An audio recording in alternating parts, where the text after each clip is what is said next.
Hello everyone, this is Clossi, and welcome to our Beginner Life and Death series. So in this series, we're going to be talking about how to approach life and death problems as beginners, and then what we need to know to solve life and death problems.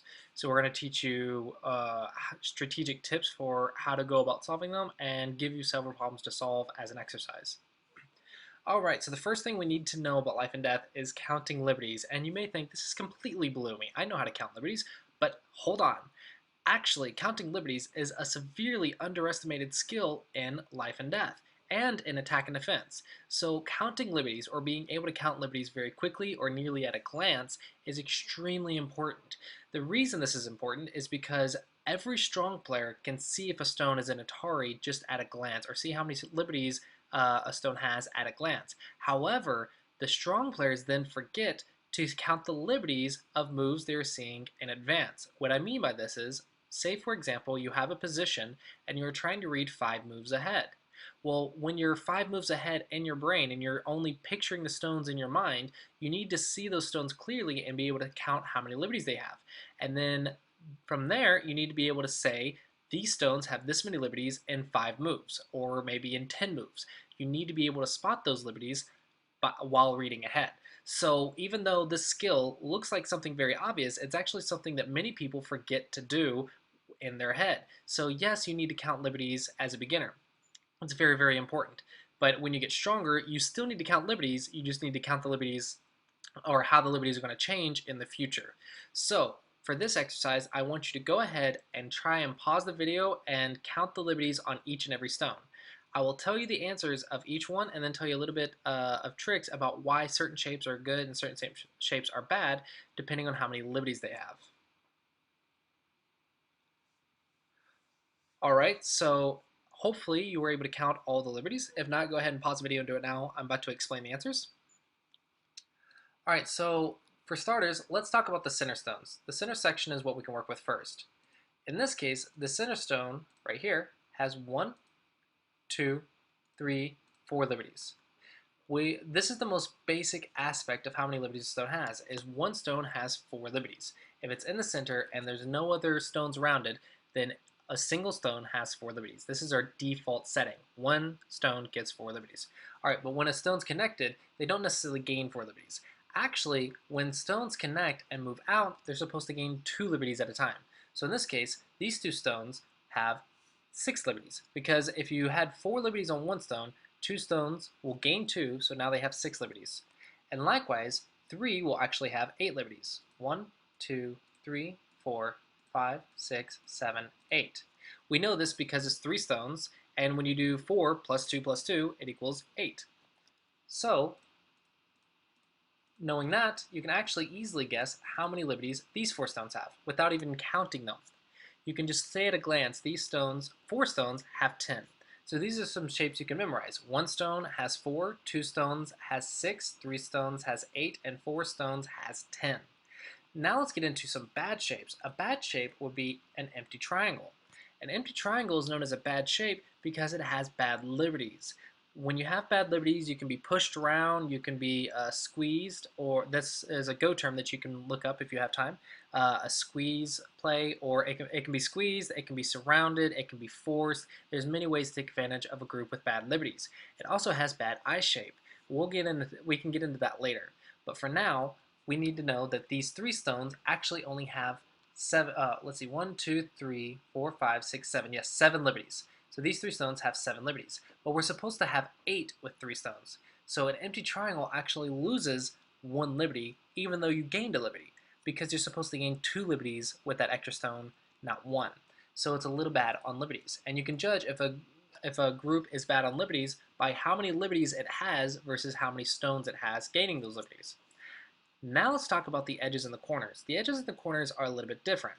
So on the edge, 1 stone has 3 liberties, and this is fine. 1 stone has 3 liberties. Of course, it's supposed to have 4, and that's why we avoid the edge and the opening. It doesn't surround any points, it has bad liberties, it's very easy to attack and pressure because it has, it has 1 less liberty than it's supposed to. However, on the edge, it is important to know that 1 stone has 3 liberties. In the corner, it is very important to know that 1 stone in the corner has 2 liberties, and you can actually very easily capture it like so, because there's no way to escape. So you can see it's very easy for white to capture one stone in the corner just by surrounding it with a net, and we can talk about net tesujis in the future. If you want to know now, go ahead and Google it, but we will probably cover it either in this series or in a later series for Tesuji, and Tesuji is just a skillful tactical play in a local area. But we'll talk about Tesujis in this series for sure. Alright, so back to this stone. One stone in the corner has 2 liberties, one stone on the edge has 3 liberties. Alright, how many liberties do you think these 2 stones have? If you looked at it, you can say these 2 stones have 3 liberties. While normally you would gain 2 by extending along the edge, you only gain 1 because the S, or you see the S right here, it's supposed to be a liberty, but it's not because it's on the edge, so you actually only gain 1 at a time. Now let's look at 2 stones on the edge. It's still only gain 1 because it's 3, and now it's 1, 2, 3, 4. So it's only gaining 1 at a time. And 3, from the 3 on the edge is actually 1, 2, 3, 4, 5. So it's still only gaining 1 at a time. 3 in the corner, 1, 2, 3, 4. So you can see being trapped on the edge and trapped in the corner actually also has bad liberties. But it's good to know how many liberties you can expect to have in certain areas of the board. So for example, in the center of the board, you should have 4 liberties plus 2 for every stone connected to it on average, assuming that there's no white stones connected to it. And on the edge, you will have 3 liberties plus 1 for every stone connected to it. In the corner, you will have 2 liberties plus 1 for everyone connected to it. So here you have 2 liberties plus 1 plus 1. Yep. So 1, 2, 3, 4. So we have 2 liberties plus 1 is 3 plus 1 is 4. And on the edge, we have 4 here. So this one was 1, 2, 3, 4, 5. So this one should have 6. 1, 2, 3, 4, 5, 6. So these are some little tips and tricks to know how many liberties you should have in a given area. These are some simple equations that you can remember to or use as your reference to tell if you have good liberties or if you have bad liberties, or how to judge if a group has good liberties or bad liberties. But being able to spot liberties at a glance and knowing how many liberties a group is supposed to have is kind of important. But the more important concept here, while those are cool tips and tricks to know, the most important concept here is being able to count liberties quickly and accurately, and also getting to the point where you can count liberties and see Ataris at a glance. Because it's very, very important to know when something's an Atari at a glance. You have to train your eyes in order to see liberties very accurately, very fast. So liberties are something you want to count and get used to counting to the point where you can do it at a glance. And then in the future, when you are reading or visualizing stones in advance and visualizing patterns, you will want to see 3 moves in advance or 5 moves in advance. Well, you need to also count the liberties on those stones, or how the liberties change on those stones 5 moves in advance. So for example, if you read a 5-move variation, how many liberties do you have? What are your cutting points? These are things that we learn as beginners that we still need to remember, as even single-digit queues and Dawn-level players I've seen make the same mistake.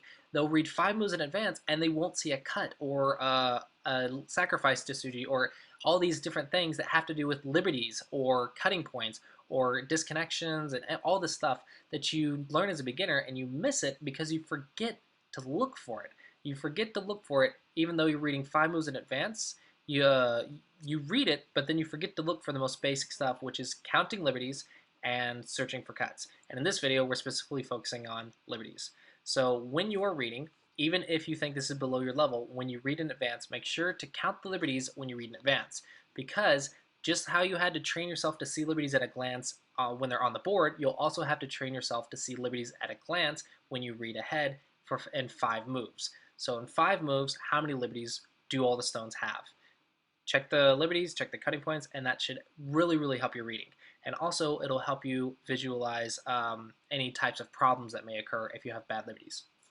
All right, so this is our first episode. It's a really basic one with counting liberties. Hopefully you guys found this helpful. It will get much more difficult very quickly, so don't think this series might be too low of a level for you.